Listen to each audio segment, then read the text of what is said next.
Hello everyone, good morning. কেমন আছো সবাই? আশা করছি সবাই খুব ভালো আছো। আমরাও বেশ ভালো আছি। পিউস লাইফস্টাইলে তোমাদের সবাইকে আরও একবার ওয়েলকাম আমার নতুন ভিডিওতে। আর এই যে আমি একেবারে সকাল সকাল কিচেন থেকে ভিডিওটা স্টার্ট করছি। আসলে এই সময়টাতে আমি ধৃতাংশুর পাপার জন্য টিফিন রেডি করে দিচ্ছিলাম। আজকে একটু অন্য কিছু বানাচ্ছি, মানে সিমুই বানাচ্ছি, তাকেও পাঠিয়ে দেব আর বাকিটা আমরা দুজনে খেয়ে নেব, ধৃতাংশু আর আমি। আর ঠান্ডা যে কি পরিমাণে পড়ছে সেটা তো আমরা সবাই বুঝতে পারছি, যাদের সকাল সকাল উঠে ঘরের সমস্ত কাজবাজ করতে হয়, আমরা সবাই সেটা ফিল করছি। কিন্তু কিছু করার নেই, তোমার কাজ তো তোমাকে করতেই হবে। ওই এটা বলো, সেই হাট্টিমা টিম টিমটা বলো।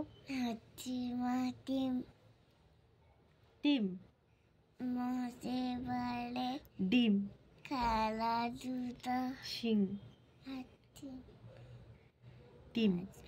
টিম আর খুকু গেল গেল জলান্ডে পদ্ম দিঘির পদ্মদিঘির ঘাটে ঘাটে পদ্মদিঘির পদ্মদিঘির কালো জলে হরেক রকম অনেক রকম ফুল ফুল হাঁটুর নিচে দুলছে কুকুর গোছা ভরা চুল। আজ ঋতাংশুকে ঘুম থেকে উঠানোর সাথে সাথেই কিন্তু আমি পড়ানো শুরু করে দিয়েছি। আসলে আমি মজা করছি, আসলে ওই সময়টাতে ঘুমের ঘোরে থাকে, তো ওই সময় আমি যা বলতে বলবো ও সেটাই বলবে।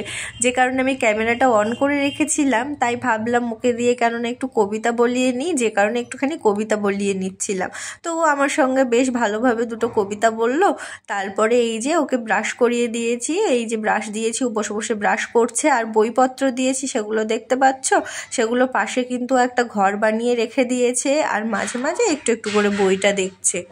আর অনেক কষ্ট করে তাকে ব্রাশ ট্রাশ করিয়ে ফ্রেশ করিয়ে এখানে বসিয়ে রাখবো আমি। এবার তার খাবারের ব্যবস্থা করব। আর তার মাঝখানে আজকে কিন্তু একটা অন্য ধরনের রেসিপি বানাবো। আসলে ডিমেরই একটা রান্না, ডিমের ভিতরে একটুখানি লবণ একটু হলুদ দিয়ে সেটাও সুন্দর করে ফেটিয়ে নিয়ে, এই যে দেখছো গরম জল দিয়েছি একটা বড় পাত্রের মধ্যে। জলটা গরম হয়ে গেলে তার উপরে আমি বাটিটা বসিয়ে দেব, তো আর ঢেকে রেখে দেব। আর কি হচ্ছে সেটা কিছুক্ষণ পরে এসে তোমাদের সাথে শেয়ার করছি। আর এই যে দেখো ধৃতাংশুকে ফ্রেশ করানোর পরে সিমুইটা আমি আবারও গরম করে নিয়েছি, আর গরম করে এখানে নিয়ে চলে এসেছি, আর সাথে নিয়ে এসেছি মুড়ি। ভাবছিলাম একটু রুটি বা পরোটা করব, কিন্তু আমার আর করতে ইচ্ছে হলো না, যে কারণে একটু মুড়ি নিয়ে চলে এসেছি। আর এই যে দেখো সেই ডিমটা দিয়েছিলাম না, আর জলটা দেখো টকবক করে ফুটছে, আর এটা কিন্তু একেবারে পনির মতো হয়ে যাবে, ভিতর থেকে খুব সুন্দর একটা সফটনেস আসবে। আর এভাবে কিন্তু পনির মতো পিস পিস করে আমি ওটা রান্না করব আজকে। আর আমি ওদিকে রান্নাটা এবার বসানোর ব্যবস্থা করব। তার ফাঁকে এই যে ধৃতাংশুর জন্য কিছু ফ্রুট কেটে এনে দিলাম, ও খাবে আর আমিও খাবো।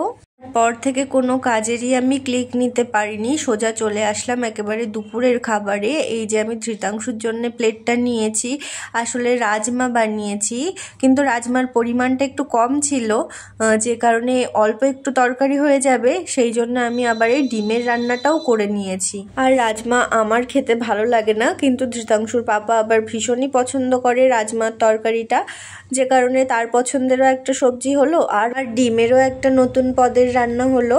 আর আজকে দুপুরে কিন্তু এই দুই পদেরই রান্না হয়েছে, তাই দিয়েই কিন্তু আমরা সব খাবার টাবারগুলো খেয়ে নিয়েছিলাম দুপুরে।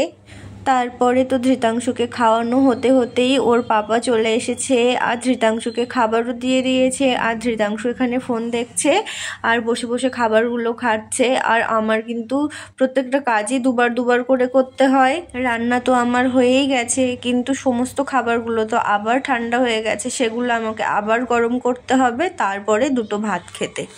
আর এত কিছু করেও কিন্তু কারো মন পাবে না তুমি, সারাদিন কাজের পরেও তোমাকে এই কথা শুনতে হবে যে তুমি খুব ধীরে ধীরে কাজ করো, তোমার কাজের কোনো স্পিড নেই, তুমি সারাদিন ধরে যা কাজ করো সে কাজ তো আমি এক্ষুনিই করে দিতে পারি। এবারে দাও হাঁড়ি পাতিল সব ছেড়ে তার কাছে সংসারের দায়িত্ব দাও, সে এবার সংসারটা সামলাক। পারবে তো না কোনো কিছু করতে, শুধু মুখে বড় বড় কথা আছে তোমাকে শোনানোর জন্যে। হ্যাঁ, আমার প্রতি পরমেশ্বর, তার কাছে আমার কাজের কোনো স্পিড নেই, আমি সারাদিন ধরে একটা কাজ করে থাকি, তার বক্তব্য হচ্ছে এটাই। আর এই কথার তর্কাতর্কিটা তার সাথে হয়েছে কিন্তু এই যে সবজি বাজার সব কিছু করে নিয়ে আসার পরেই রাত 8টা বেজে গেছে। বাড়িতে আসার সাথে সাথে তার খিদে পেয়ে গেছে, সঙ্গে সঙ্গে তাকে খাবার বানিয়ে খাওয়াতে হবে। আর এই যে দেখছো পনিরটা, এটা কিন্তু এখন তরকারি বানানো হয়েছে, আসলে এটা পকোড়া বানানোর কথা ছিল। আর আমরা বাজারের থেকে ফিরে আসতে না 8টা বেজে গিয়েছিল।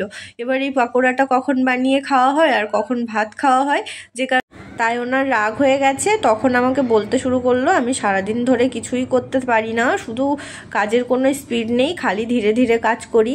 আর এই কথাটা বলাতে তো আমি চুপ করে বিছানাতে বসে গেলাম যে ঠিক আছে, এবার তুমি সমস্ত কাজ করো, আমি আজকে বসে বসে দেখবো তুমি কতক্ষণে সমস্ত কাজ ফিনিশ করো। তুমি আজকে রান্নাবাড়ি সব করে আমাকে খাওয়াবে, কেমন? ঠিক কথা বলিনি? তোমরা আমাকে বলো তো।